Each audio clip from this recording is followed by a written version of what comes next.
এক দরিদ্র যুবক নাম হামিদ কাজ করত ছোট একটি দোকানে, কিন্তু তার ঈমান ছিল অটল। একদিন গ্রামের এক ধনী ব্যক্তি তার মেয়ের বিয়ে ঠিক করলেন। মেয়েটি কাঁদতে কাঁদতে বলল, বাবা, আমি সেই গরিব হামিদকেই বিয়ে করতে চাই, যে প্রতিদিন নামাজ শেষে আমার জন্য দোয়া করে। বাবা রেগে গেলেন, গরিব মানুষ কি সংসার চালাতে পারবে? মেয়েটি শান্তভাবে বলল, চালাতে না পারলে আল্লাহ চালাবেন। শেষে অনিচ্ছায় বাবা বিয়েতে রাজি হলেন।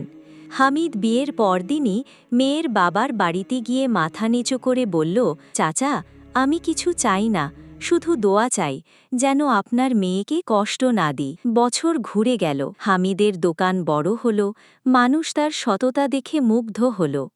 যে বাবা একসময় বলেছিলেন গরিব জামাই কিছুই দিতে পারবে না, তিনি এখন বলেন, এই জামাই আমার গর্ব। বন্ধুরা, আমাদের গল্পটা যদি তোমাদেরকে ভালো লাগে তাহলে একটা লাইক, একটা সাবস্ক্রাইব করে দেবে।